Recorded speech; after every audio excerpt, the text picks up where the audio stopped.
We'll start with you, Otis. Just you've been my right-hand man here for years and years on this show.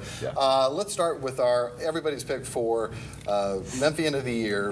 Again, there's no particular order, and we all tried to mix it up so we all wouldn't choose the same person, but you go first. Well, my Memphian of the Year is Janet Hooks, posthumously. And I hate to say posthumously, but when you really look at the year, the bad year that Wanda Habbard continued to have, things did not turn around until the county commission appointed Janet as a special advisor. And we went for weeks and weeks and weeks with the clerk's office not in the news. And that was, in my view, that was because of Janet's handling of getting that place in order. And it's not just that. I mean, she has a history of service, serving on the city council, serving in 2 administrations, ran parks and neighborhoods, I believe, for a time.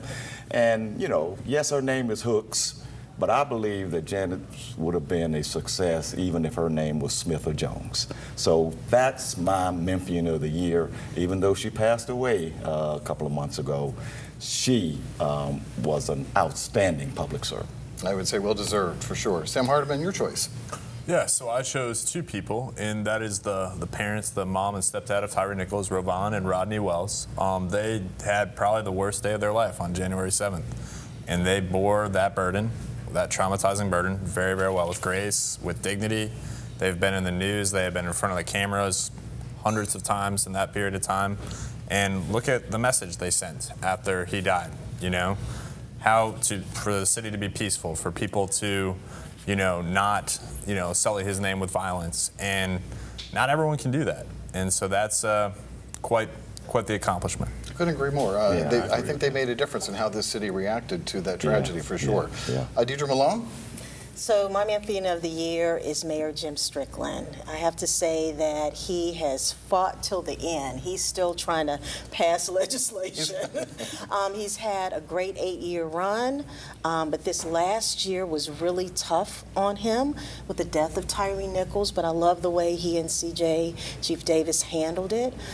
Just has done some amazing work with city assets, Geisman Community Center, Leftwich Tennis Center, just passed a piece of legislation around broadband, a broadband ordinance, and then of course the Simmons Park piece. That was all Mayor Strickland pushing through that legislation. So I think he's done a great job as the mayor, and he's left a great legacy. So I say he's my Memphian of the Year. And even though crime was a nemesis around his neck, as the whole communities for that matter, I agree. A lot of the things he implemented maybe weren't headline grabbing. Right.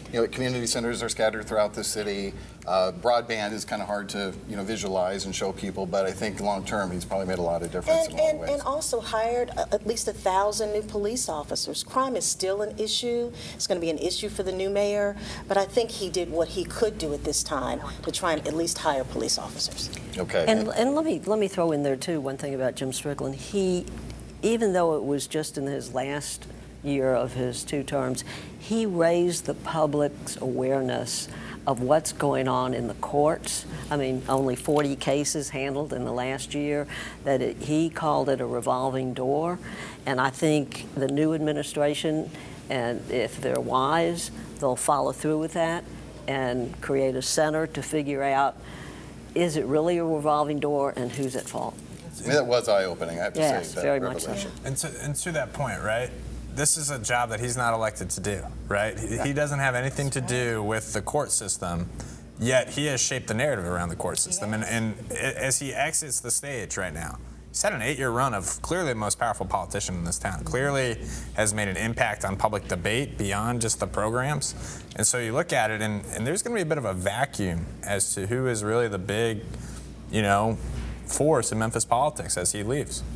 I asked him about that fact that he doesn't have any direct control over the courts the other day when he spoke at Rotary, and he acknowledged that he didn't.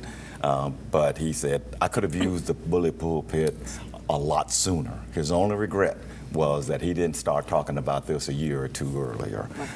It might have made a little bit more difference. Because the dialogue about crime, really until that revelation, has just been, well, why can't we hire enough officers? Yeah. We need to get up to that 2,500 number, and we're going to somehow magically make a difference in the crime rate. And there's a lot more to it, as we're learning, especially with only 40 trials a year. And they never got to that number. Yeah, No. and they never did. Not even Come close. Exactly. Just hoping to hold steady, basically.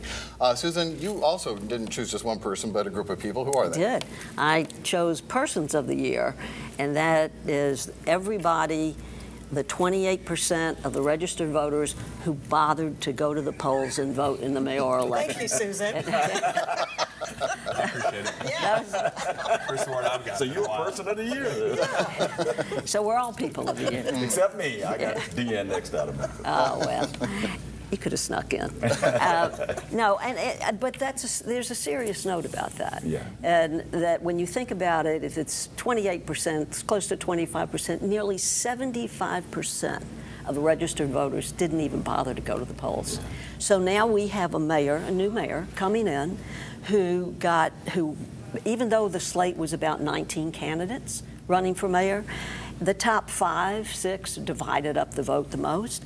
And we now have a mayor who was elected by 7% of the voters. And Registered voters. Registered voters, which means 93% didn't vote for him. So he really comes in without a mandate. And, what is he going to do? How is he going to command the attention? I think he's a blank page. I think he's got a huge problem in front of him.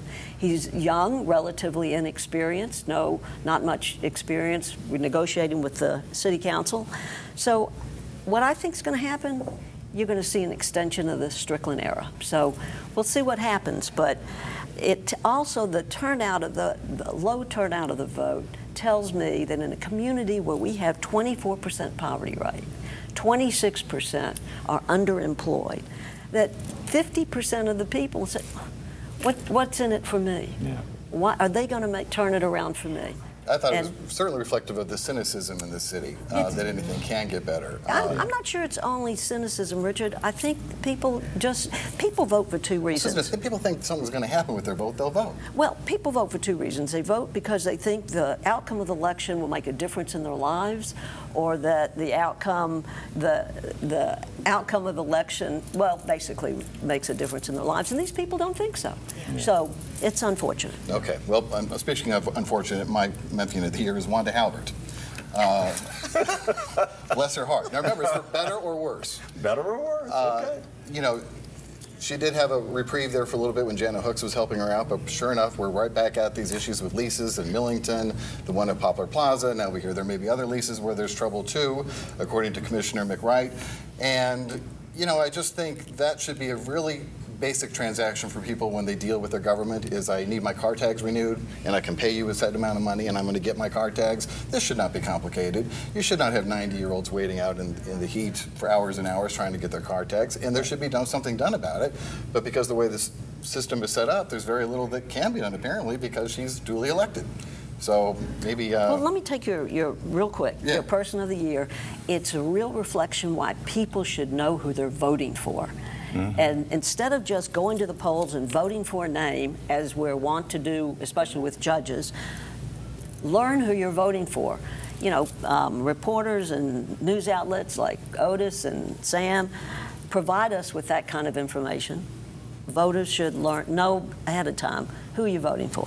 I also think we need to re-examine that system. That's another topic altogether. Yeah, We have right. so many, That's a good one. so many clerks to vote for and judges and, Yeah. and Just hire 3 dozen names on a ballot. You can Hire expect them. people who are working Go 2 through jobs HR to know process. who they're... I don't know. Yeah. All right, we're going to take a break. When we come back, we'll talk about 2023's Story of the Year. We'll be right back.